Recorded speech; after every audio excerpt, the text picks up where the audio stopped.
Hi, I'm Jeremy and welcome to my channel.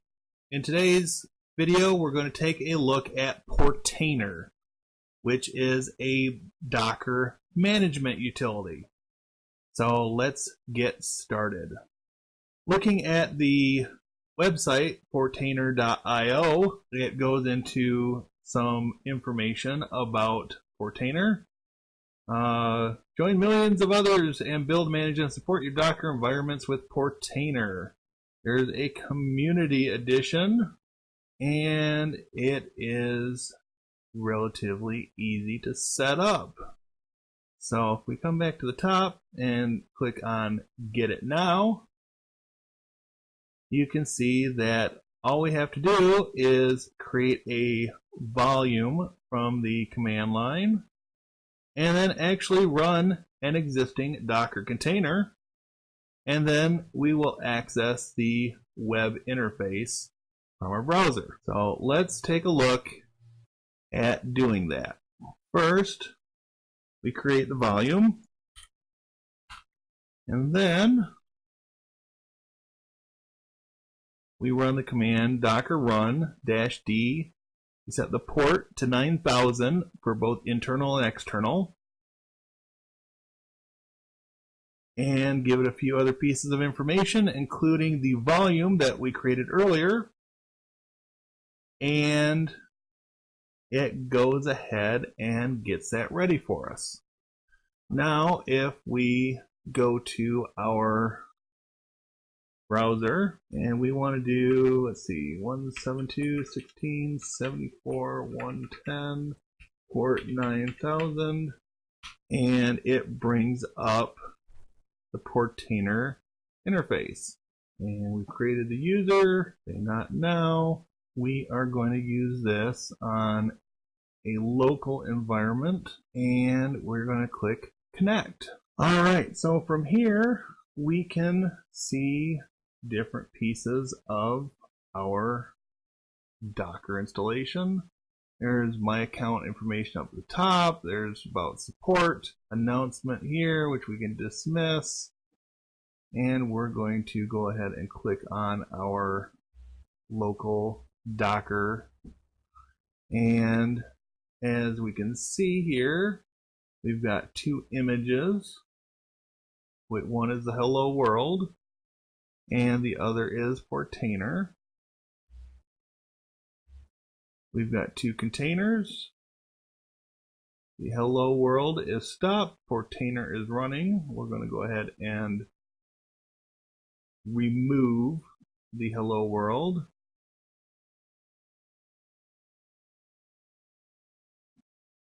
Come back to our dashboard, and we'll go ahead and kill our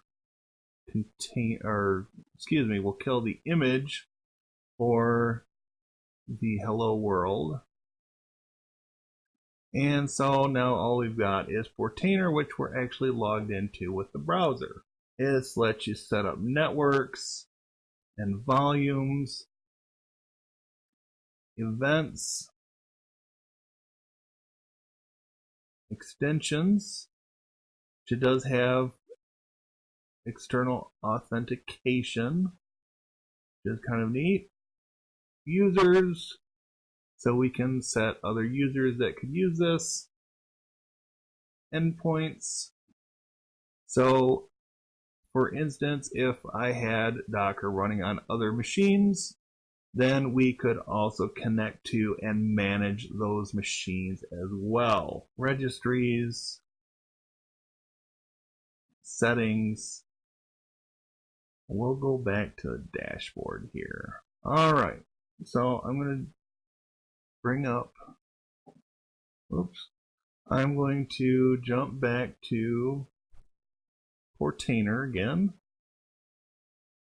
and let's take a look at their overview. And so they've got the home screen, stacks, and it goes through each of the areas that we've seen. Alright, so jump back to home. We can do a refresh, continue. All right, so let's go to images. And so this gives us the ability to search Docker Hub. So say we wanted to do a CentOS image.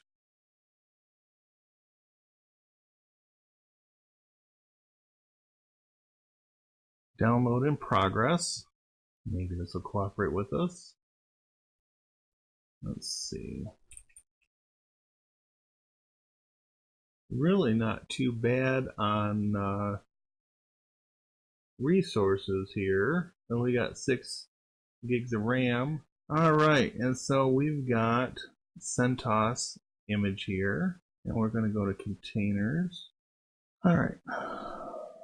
On images, we will go ahead and take a look at this. Command is bin bash. Image layers. Doesn't have a volume specified for this. And back to images. We'll say, okay, so from containers, we do add container.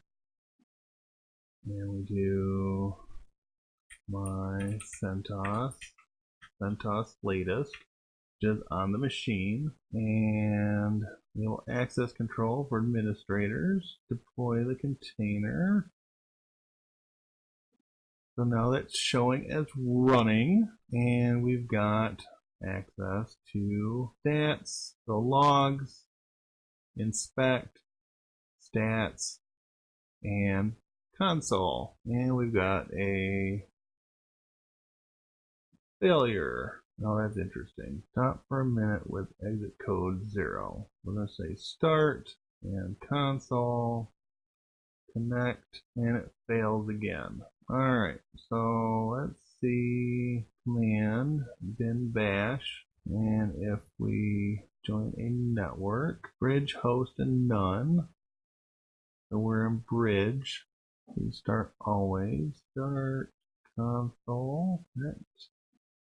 Alright, so yeah, Portainer is cool, but since this is my first look at this, other than reading some articles, this is my first time actually using this.